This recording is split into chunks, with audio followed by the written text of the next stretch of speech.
ದಿನಾಲೂ ಚಪಾತಿ ಲಟ್ಸೋದು ಕಷ್ಟ ಅಂದ್ಕೊಳ್ಳೋರು ಈ ರೆಸಿಪಿನ ಮಿಸ್ ಮಾಡದೆ ಟ್ರೈ ಮಾಡಿ. ಎಲ್ರಿಗೂ ನಮಸ್ಕಾರ, welcome back to Sandhya Shetty's kitchen.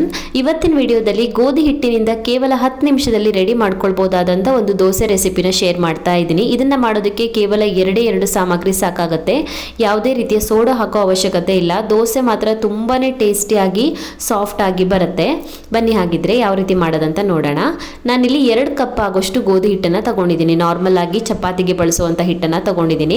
ಹಾಗೆಯೇ 4 ಬಾಳೆಹಣ್ಣುಗಳನ್ನು ಕಟ್ ಮಾಡಿ ಇಟ್ಕೊಂಡಿದ್ದೀನಿ. ದೊಡ್ಡ ಸೈಜಿನ ಪೂರ್ತಿ ಹಣ್ಣಾಗಿರುವಂಥ ಬಾಳೆಹಣ್ಣುಗಳನ್ನು ತಗೋಬೇಕು. ಇವಾಗ ಇದನ್ನು ರುಬ್ಕೊಳ್ಬೇಕು. ರುಬ್ಬೋದಕ್ಕೆ ಒಂದು ಮಿಕ್ಸಿ ಜಾರಿಗೆ ಹಾಕೊಳ್ತಾ ಇದ್ದೀನಿ. ಒಂದೇ ಸಲಕ್ಕೆ ಜಾಸ್ತಿ ಆಗುತ್ತೆ. ಸೊ ನಾನು 1 ಕಪ್ ಆಗುವಷ್ಟು ಹಿಟ್ಟು ಮತ್ತು ಅರ್ಧದಷ್ಟು ಬಾಳೆಹಣ್ಣನ್ನು ಹಾಕೊಂಡಿದ್ದೀನಿ. ಸೊ ಇದಕ್ಕೆ ಇವಾಗ ರುಚಿಗೆ ತಕ್ಕಷ್ಟು ಉಪ್ಪನ್ನು ಹಾಕೊಳ್ಬೇಕು ಮತ್ತು ಸ್ವಲ್ಪ ನೀರನ್ನು ಸೇರಿಸ್ಬಿಟ್ಟು ನೈಸಾಗಿ ರುಬ್ಕೊಳ್ಬೇಕು. ಎಷ್ಟು ನೈಸಾಗಿ ರುಬ್ಬೋಕ್ಕಾಗುತ್ತೋ ಅಷ್ಟು ನೈಸಾಗಿ ರುಬ್ಕೊಳ್ಬೇಕು.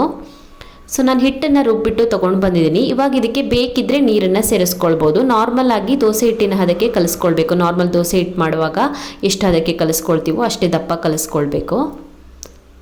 ಸೋಡಾ ಏನೂ ಹಾಕಬೇಡಿ, ಇದಕ್ಕೆ ಸೋಡಾ ಹಾಕೋ ಅವಶ್ಯಕತೆ ಇಲ್ಲ. ಸೊ ಹಿಟ್ಟು ರೆಡಿಯಾಗಿದೆ. ಇವಾಗ ಒಂದು ಕಾವಲಿನ ಕಾಯೋದಕ್ಕೆ ಇಟ್ಟಿದ್ದೀನಿ. ಐರನ್ ತವ ಆದರೂ ಪರವಾಗಿಲ್ಲ, ನಾನ್ ಸ್ಟಿಕ್ ಆದ್ರೂ ಪರವಾಗಿಲ್ಲ. ತವಾಗೆ ಸ್ವಲ್ಪ ಎಣ್ಣೆ ಸವರ್ಬಿಟ್ಟು ಸ್ವಲ್ಪನೇ ಹಿಟ್ಟನ್ನು ಸೇರಿಸಿ ದೋಸೆಗಳನ್ನು ರೆಡಿ ಮಾಡ್ಕೊಳ್ಬೇಕು.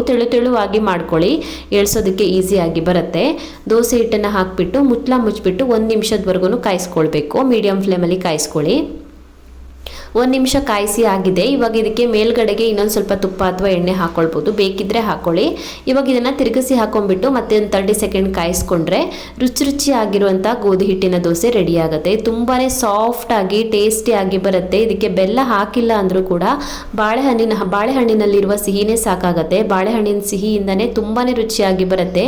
ಇದಕ್ಕೆ ಸೈಡ್ಗೆ ಯಾವುದೇ ರೀತಿಯ ಚಟ್ನಿ ಸಾಂಬಾರಾಗಲಿ ಬೇಕಾಗೋದಿಲ್ಲ. ಸ್ವಲ್ಪ ತುಪ್ಪ ಹಾಕೊಂಡು ತಿಂದರೆ ತುಂಬಾ ಟೇಸ್ಟಿಯಾಗಿರುತ್ತೆ. ಮಕ್ಕಳಿಗೆಲ್ಲ ಲಂಚ್ ಬಾಕ್ಸ್ಗೆ ಮಾಡ್ಕೊಡ್ಬೋದು, ತುಂಬಾ ಇಷ್ಟಪಟ್ಟು ತಿಂತಾರೆ.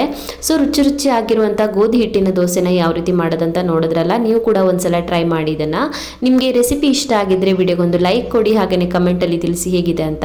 ಇನ್ನೂ ಹೆಚ್ಚಿನ ವಿಡಿಯೋಗಳಿಗೆ ನನ್ನ ಯೂಟ್ಯೂಬ್ ಚಾನಲನ್ನು ಸಬ್ಸ್ಕ್ರೈಬ್ ಮಾಡ್ಕೊಳ್ಳಿ, ಹಾಗೆಯೇ ನನ್ನನ್ನು ಫಾಲೋ ಮಾಡೋದನ್ನು ಮರಿಬೇಡಿ.